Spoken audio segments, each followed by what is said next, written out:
Since one of the focuses of this year's ISWE is sustainability, it would be interesting to see how festivals incorporate this aspect. So today we have the head of the sustainability department of the Impulse event here in Ilmenau, Antonia. Thank you that you are here. Yeah, thanks for having me. So for starters, could you shortly describe what kind of festival the Impulse Festival is? Impulse is a festival organized by young people with ambition and passion to do an economical friendly festival as much as possible. And for us it's really important to show the visitors at our festival that sustainability is a really important topic and we want to give that on the way. And of course we just have the best bands and music with us.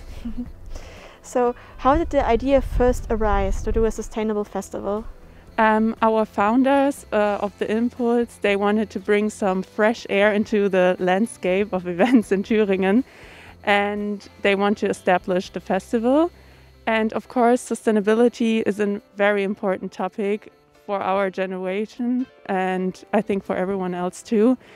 And yeah, that was important to show that sustainability is not restrictive and you can do everything you want. You just have to organize and plan a bit more. And yeah, we want to show that everything is possible even in a sustainability way. That's great.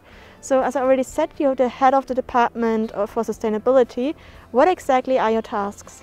Besides the organizational work, I give advice to the other departments if they want to do something or plan, like for example the offline department, if they want to do some flyers or things like this, they come to me and then I search for alternatives so that we can stay sustainability as possible. What do you think as an expert some points that may be not obvious when organizing a sustainable festival? Oh, there are a lot. I think there are a lot of small things that come up that you didn't thought before of, like cable ties or the catering, the tickets, everything. For example, our toilets, they are ecological and that's really important for us because that's a point you don't maybe think about first, and then when you come to us you see, okay, they thought about it.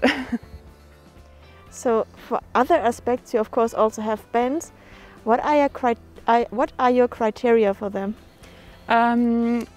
That's an interesting point because we want to give our visitors a bandwidth of music and want to give them the opportunity to see a lot of artists. So we can't book them just regional, but we also look that we have women at our lineup because on many festivals in the lineup there are not many women, so it's very important for us to have there a balanced situation. And when it comes to DJs or smaller artists, we book them from, or we go regional and look for them. So another thing that you have is normally like food stalls at your venue. How do you choose the food providers? Yeah, we have good music and really nice drinks, but also tasty food, that's right. And this year we offer vegetarian and vegan food, and the providers are are regional and we really take care of it.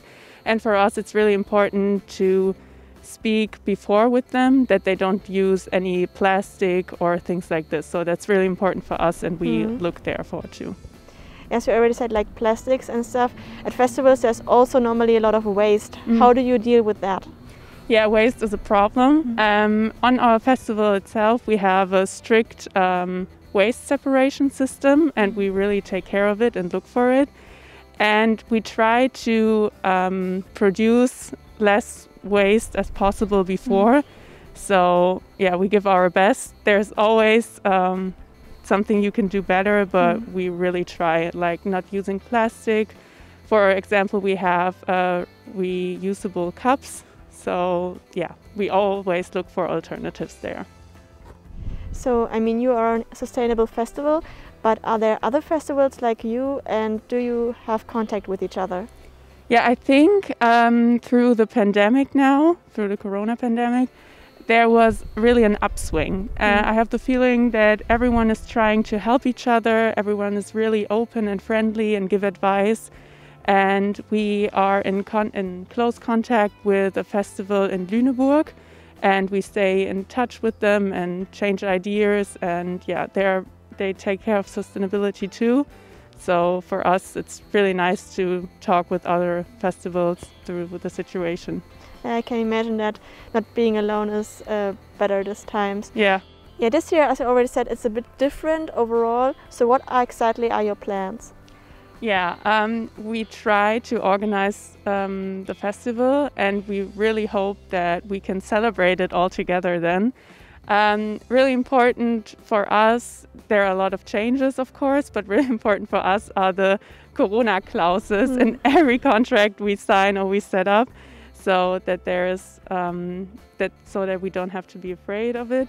But we really try to make it work, and if it can't happen, we won't give up and try to do something maybe smaller a few months later then. But we are really positive and hope that that we can celebrate. Yeah, then I hope that it works, and I'm excited what you have planned otherwise. Yeah. So thank you very much for the interview. It was nice that you were here today. Yeah, thank you so much for having me.